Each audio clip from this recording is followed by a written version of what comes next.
자, 앞서 말씀드린 바와 같이 1980년대까지 한국과 중국 두 나라는 적대 관계를 유지하였기 때문에 서로를 국가로 인정하지 않았고, 그렇기 때문에 국가 간 교류를 비롯해 이 민간 교류 역시 거의 전무하였는데요. 그럼에도 불구하고 두 나라가 공식적으로 접촉할 수 있는 기회가 있었습니다. 바로 스포츠 대회에서입니다.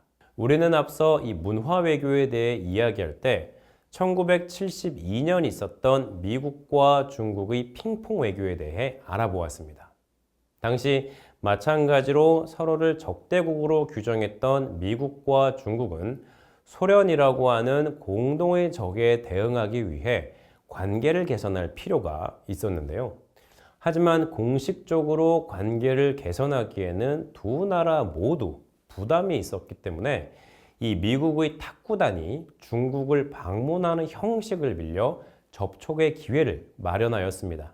이후 미중 관계가 크게 호전되면서 1972년에는 닉슨 당시 미국 대통령이 중국을 방문하기도 하였고, 1979년 1월 1일 미국과 중국은 마침내 수교하게 됩니다. 이 탁구라고 하는 스포츠가 적대 관계의 두 나라 관계를 극적으로 개선하는 데 핵심적인 역할을 한 것입니다. 이처럼 스포츠 교류는 이 문화 교류의 한 형태라고 할 수 있으며, 국가 관계를 개선하고 우호 관계를 형성하는 데 적극적으로 활용되고 있습니다. 자, 한국과 중국 사이에서도 세 차례 중요한 스포츠 교류의 기회가 있었습니다.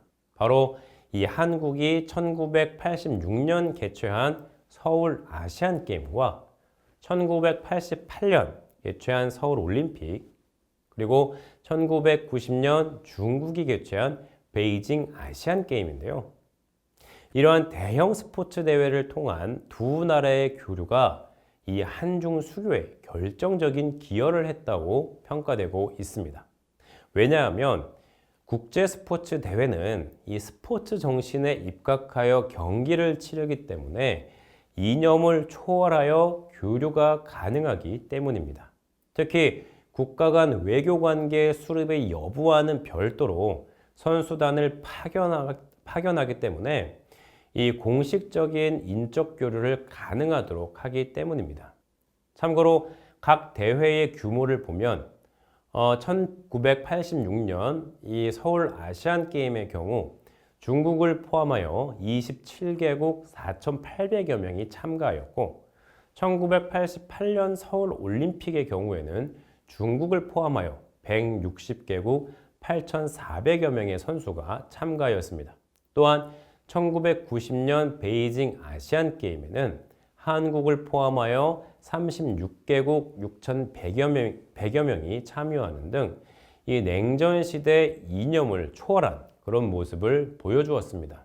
이처럼 이와 같은 대규모 국제 스포츠 대회는 국가 간 인적 교류를 가능하게 함으로써 이 국가 간 인식의 개선뿐만 아니라 국민 간 상호 이해를 증진시키는 데도 긍정적인 영향을 미칠 수 있고, 결국에는 국가 관계의 개선에도 매우 중요한 역할을 하게 됩니다.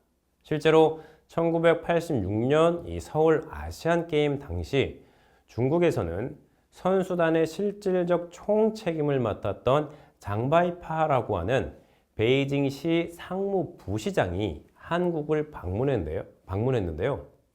이 장바이파는 1990년 열릴 베이징 아시안 게임을 성공적으로 치르기 위해 서울 아시안 게임의 대회 운영과 시스템을 배우고자 하였고, 한국 측에서도 많은 도움을 주었습니다. 그리고 이 장바이파는 1988년 서울 올림픽 당시 한중 수교를 위한 마쿠 외교 협상 파트너로 다시 한번 한국을 방문하였고, 두 나라의 정치적 관계가 개선되는 데 중요한 역할을 담당하기도 하였습니다. 이 스포츠 대회를 통한 인적 교류가 국가 관계 개선에 긍정적인 영향을 미쳤던 좋은 사례라고 할 수 있습니다. 이 스포츠 교류는 외교적인 측면에서도 중요한 작용을 합니다. 한국은 대규모 스포츠 대회들을 통해 이 중국과 소련을 포함하여 사회주의 국가들과 교류할 수 있는 계기를 마련할 수 있었습니다. 1980년대 당시 이 한국 정부는 중국과 소련 등 이 사회주의 국가들과의 관계 개선을 통해 이 한반도의 평화와 안정을 유지하고자 하였고, 특히 사회주의 국가와의 경제 협력을 통해 경제적 이익의 증진과 또 외교 정상화, 남북한 교류, 그리고 남북한 관계 발전, 이런 것들을 추구하였습니다. 그리고 당시 노태우 정부는 이 북방외교라고 하는 것을 추진하게 되는데요. 이 북방외교는 1988년 노태우 대통령의 취임사를 통해 더욱 확실해집니다. 또한 이 한국 정부는 중국을 포함하여 사회주의 국가들과 관계를 개선하는 것이 곧 동아시아의 안정과 평화에 기여할 것이라고 확신했던 만큼 중국과의 관계 개선에도 외교적인 노력을 기울이고 있었습니다. 자, 이러한 가운데 개최된 서울 올림픽은 이념의 대립으로 인해 이 반쪽짜리 올림픽이라 불렸던 1980년 제22회 모스크바 올림픽이나 1984년 제23회 로스앤젤레스 올림픽과 달리 이 동서진영 모두가 참가한 동서화해의 장이 되었습니다. 그리고 한국과 중국의 고위 인사들은 이 올림픽이라는 기회를 통해 쉽게 접촉할 수 있었고, 양국은 보다 긴밀한 관계를 유지할 수 있었죠. 게다가 개혁 개방을 추진하던 중국은 당시 빠르게 발전하던 이 한국의 경제 발전 모습을 보면서 한국과 수교해야 한다는 의지를 보였던 만큼 이 두 나라의 이해관계가 합치될 수 있었고, 또 서울올림픽은 이와 같은 이해관계를 확인하고 한 걸음 더 나아가도록 만들어준 그런 무대가 된 것입니다. 결국 한국과 중국은 1983년 이 민항기 불식착 사건 이후 여러 차례의 공식적 접촉을 통해 관계를 점차 개선할 수 있었고, 1992년 8월 24일 이 외교 관계를 수립할 수 있었습니다. 그리고 한중 수교 이후 두 나라는 40년 이상 지속하였던 이 적대 관계를 청산하고 빠른 속도로 관계를 회복할 수 있었습니다.